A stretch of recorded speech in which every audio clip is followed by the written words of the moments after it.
The Sensorites is one of those stories where the behind-the-scenes aspects of how it was written and produced are 10 times more interesting than the actual story itself. The elusive Peter R. Newman writes his only story for the show with The Sensorites, and what would be his final writing credit until his death over a decade later in 1975. The interesting aspect to Mr. Newman is not his death, nor is it this story. It's the fact that nobody knew who this guy was, or what happened to him, or if he even existed, until 2012. Yeah, I'm serious. It wasn't until the DVD release of this story where the BBC made a documentary with the sole aim of finding out who this guy actually was. And as it turns out, he was a World War II veteran who turned to writing after the war ended. He wrote a Hammer horror film based on his time in the war, and then one other movie that has a frighteningly low score from the early 60s. After the Sensorites, he hit a major writer's block, which lasted 12 years until his death. To make ends meet, he began working at an art gallery in London, where he fell off a set of ladders, ending his life.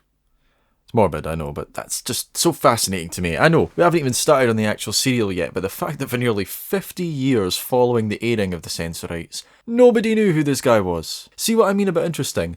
Now, it's time for the story. It begins right where we left off as the crew venture out of the TARDIS to explore the spaceship they've landed in. There's some dead people hanging around, whose corpses are still warm, their watches telling the crew that they've been dead for around 24 hours. Suddenly the captain springs to life. Well, Ian helps him out, and they also revive another crew member named Carol. It's here where the crew find out that this crew is from Earth in the 28th century. Currently they are stuck in orbit around something called Sensphere. It's the home of the creatures known as the Sensorites, an alien race which is able to communicate and control other creatures using their minds and special devices, which explains why the captain and Carol were asleep when they found them, not actually dead. Right at that moment, a grisly ghoul decides to sabotage the TARDIS lock when the crew aren't looking, and they do notice fairly quickly when they attempt to leave, as once again, the crew is trapped. The Sensorites try to bring the ship down to their planet, however the Doctor is able to stop this as the crew doesn't appear to be affected by the Sensorites' abilities. Carol hints at a third crew member named John, who was made insane by the Sensorites' mind control. However, the captain insists they shouldn't speak about it. Barbara and Susan wander into the room where John is hiding, and he breaks down, leaving Barbara to assure him that they'll cure him. The others realise what's happened to Barbara and Susan, and the captain tries to rescue them. Carol tells Ian that she was set to marry John when they return to Earth. However, this conversation is cut short by the Sensorite ship quickly approaching. It's during this chaos that the best scene of the entire story happens. Doctor. Doctor.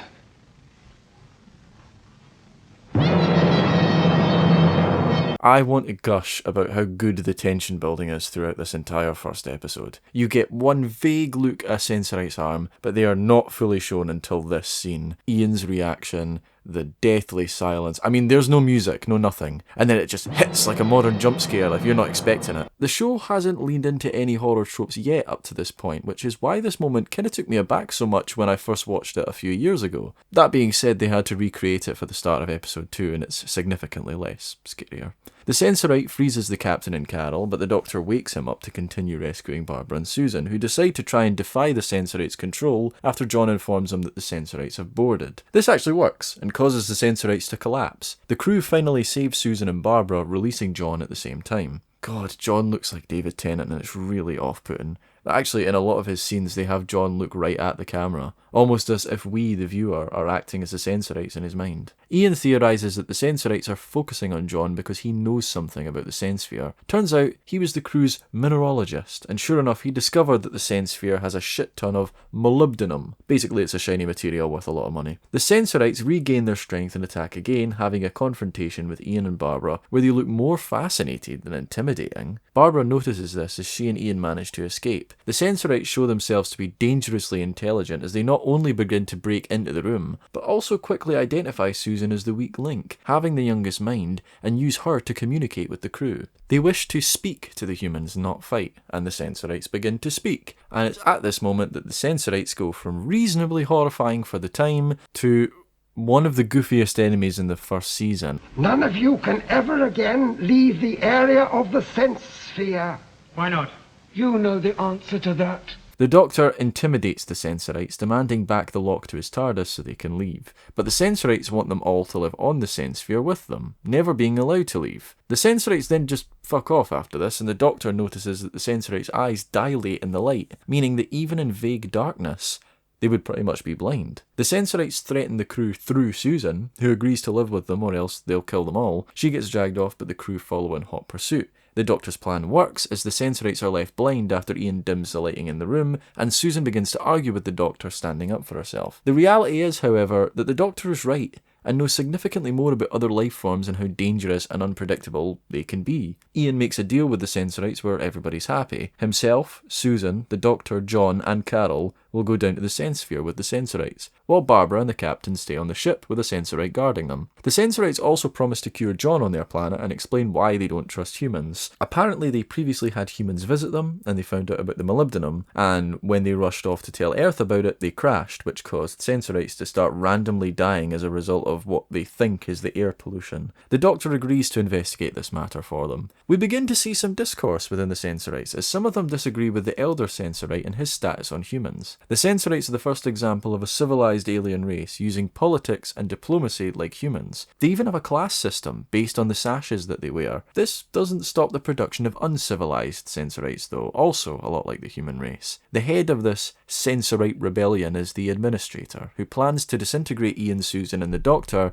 as they are meeting with the Elder. Another Sensorite stops him though, but the Administrator still isn't convinced of their innocence. He does agree not to disintegrate them though. That's a plus. As the crew break bread with the Elder, Ian begins to cough and eventually collapses. The Elder identifies this as the illness that's killed the other Sensorites, and eventually Ian will die. The Doctor is convinced that Ian has actually been poisoned, however the Sensorites don't want him to use the TARDIS to find a cure, as they still don't fully trust them, so they provide the Doctor with their own lab to cure Ian. The Administrator hatches a plan to disguise himself as one of the Elders using the sashes which they use to differentiate from each other, in order to get back the key to the disintegrator. The Doctor theorises that the poison is in the water, and after running some tests he crafts an antidote. The Administrator, now disguised as the second Elder, accuses the Doctor of making the whole thing up, and that the antidote will actually kill all of the Sensorites. He smashes the antidote on the ground, and the Doctor gets escorted to the aqueduct. He wants to get a better look at the water source, which holds the poison. However, the scientist Sensorite with him isn't keen on this idea, believing there to be monsters inside. Obviously, the Doctor thinks he's being hyperbolic and goes in alone. The Sensorite runs back to the Elder and the crew, telling them what's happened, so Ian and Susan go to save him. Ian isn't doing too good though, but he presses on. The Doctor discovers the poison as he hears a loud roar in the cave, leaving episode 4 on a great cliffhanger. Ian and Susan do rescue the Doctor before the monster can finish him off, and due to the darkness, the Doctor wasn't able to get a good look at him. The Doctor thinks that whatever monster is in the aqueduct is poisoning the water supply, and one of the Administrator's lackey Sensorites overhears this, and then informs the Administrator that the crew are onto them. So the Administrator hastens his plan and gets the key to the disintegrator from the orders of the real Second Elder, who the Administrator has kidnapped. The Second Elder manages to sabotage the plan by bending the key when the Administrator tries to use it. They kill the Second Elder for this, and plan to frame the Doctor as the culprit. At some point during this, Ian gets cured. Anyway, the crew meet the Chief Elder and he gives the Doctor a cloak to replace his jacket that was ripped up in the aqueduct. The Doctor wants to return to the aqueduct, kill the monster, and purify the water supply. Just then the Administrator bursts in with the news of the Second Elder's murder and pins it on the Doctor as planned. Didn't we just do this in the Keys of Marinus with Ian? Well, thankfully, this doesn't last as long as that case, as the lackey Sensorite gets caught trying to change his story to do with a weapon hidden in the Doctor's coat, which then he tries to claim was the cloak, which he was literally just given 2 seconds ago. The Administrator manages to get out of the suspicions by claiming he didn't know the lackey was lying, and the Doctor attempts to make peace with the Administrator by putting him forward for the position of Second Elder. The Chief Elder agrees to this, but the Administrator still doesn't trust the Doctor. John is cured eventually and doesn't recognise the Administrator as the evil Sensorite, but he does note that there was something off with the perpetrator's uniform, specifically his collar, exactly like the collar worn by the Administrator, and then the crew finally figures it out. The Administrator is still running wild though, sabotaging the crew's weapons and directions for the aqueduct. For some reason Ian and the Doctor don't tell Susan or the others that they're going, so they remain oblivious as Carol then just gets kidnapped. The Administrator tells Carol to write a letter to say she went back to the ship. However, he's unaware that Barbara and the Captain are up there, so the jig is up pretty quickly again. Boy, that seems to be happening a lot in this story. The Chief Elder tells the crew about Ian and the Doctor, and also about the disintegrator room being nearby, which isn't used much anymore. That's where John goes to find Carol, and together they overpower the Sensorite guarding her. Ian gets attacked by a man in the aqueduct, but he gets away before they can find out more, leaving behind a rocket ship badge. After finding out that the weapons and maps were sabotaged, the crew send Barbara and John in to rescue Ian and the Doctor, with Susan using the ability to telepathically communicate with the Sensorites, now using that ability to communicate with Barbara, giving her directions to the aqueduct. Ian and the Doctor get kidnapped by the mysterious men in the cave, and as they are led to their hideout, the Doctor marks the walls on the way there so they can make a quick escape if needed. Barbara and John find these marks and follow them to the same hideout. Ian and the Doctor meet the crew of the ship that landed here previously. Turns out they were deserters, abandoning their army, destroying their ship so they wouldn't be found, which explains the ship that the Sensorites saw explode. Then they started to poison the water supply to kill off the Sensorites so they can have the molybdenum all to themselves, making them rich. Great plan, guys. How are you going to get home? Anyway, they think that they're at war with the Sensorites, basically, and when John and Barbara show up, the Doctor tries to convince them, the captain of the deserters, that they're part of a human victory party, celebrating the end of the non-existent war with the Sensorites. Barbara then uses the Sensorite device to set a trap for the deserters, and the captain of the deserters is killed in the process, refusing to surrender. The Chief Elder thanks the crew, informing them that they will now not only allow the 28th century humans to return to Earth, but will give the crew back the TARDIS, allowing them to leave. The Administrator is apparently banished to the outskirts of the Sensphere, and everybody lived happily ever after. The crew return to the TARDIS, and as they watch the humans leave to go back to Earth, Ian makes a smart remark. Well, at least they know where they're going. Implying I don't? I didn't mean anything. So you think I'm an incompetent old fool, do you? Yeah. The Doctor doesn't like that and massively crashes out, telling Ian that no matter where they land next, he will leave him there. Damn alright, Doctor. So, the thing about this story is that actually watching all 6 episodes is incredibly boring, and this is by far the worst story of Season 1. Now, don't get me wrong, there are positives, like I spoke about earlier. The first episode does a good job at hooking you in, and episode 2 is a decent payoff, but the more we learn about the Sensorites, and especially after they start talking, it is incredibly hard to take this story seriously at all, which I know, 60s Doctor Who, why are you taking it seriously? Because they want me to? They try to make this story engaging and exciting, but it just doesn't hit the same level as the Daleks. Clearly the choice to make the Sensorites diplomatic in the end was supposed to add a sense of realism to the story, as opposed to the Daleks who were just killing machines. However, that diplomatic angle is what contributes to the boring aspect. Like, watching the endless scenes of the Administrator hatching a plan, only for it to get foiled almost immediately and rinse and repeat until he's banished. They did something similar in Marco Polo with Tegana, who repeatedly was foiled until the end of the story, and actually something they also do similar to Marco Polo is give a cast member a holiday. You probably noticed that Barbara seems to disappear after episode 2 and doesn't show up again until the final episode, using her being up on the spaceship as a way to narratively work in her absence. Generally, it's things like that which makes the story a bit of a mess, like the constantly changing tones from horror to political drama, sci-fi and action. It just makes the whole story inconsistent. In the Daleks, sure there were times where the story slowed down, I'm looking at you episode 6, but that story kept a consistent feel. The crew were in constant danger from start to finish, and although they can't keep doing the same story over and over, so they try something different here, it doesn't work. I don't know if they should have stuck with the horror tone of the first episode, or just leaned into the diplomacy tone of the later episodes more to keep the feel more consistent, but then that might have led to the story being more boring as a result. This genuinely seems like one of those times where the show was just too ahead of its time for its own good. You know, nowadays being diplomatic and reasoning with aliens is something Doctor Who does all the time, but they're still finding their feet here. It is season 1 after all. How many seasons have we got to go? Oh, anyway, it doesn't matter. I'll probably catch up by the time the show does come back at this point.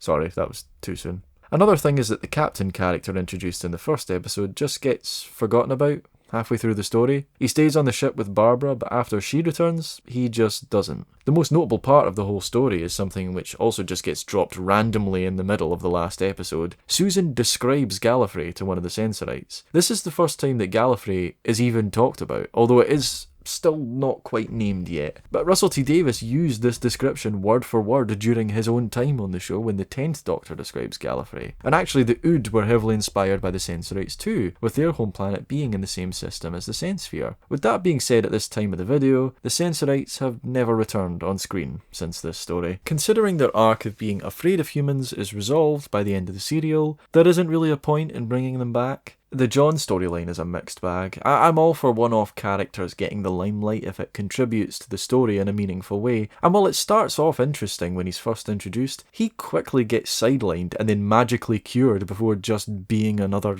guy. The last thing I wanted to take note of was a plotline that seemingly has been abandoned by the show since. I'm not sure if it was ever supposed to be something, but Susan discovers through the Sensorites that she has a talent for telepathic abilities, and the Doctor even mentions that he can read Ian's mind sometimes in the first episode. At the end of the story, the Doctor mentions helping Susan hone her telepathic capability when they return home. Now, obviously, the Doctor is joking with Ian. As we know, the Doctor lies, but with Susan, it just seems like something that they forgot about. I think it would have been interesting to have a telepathic companion, especially this early in the show, but alas, it falls victim to the cutting room floor.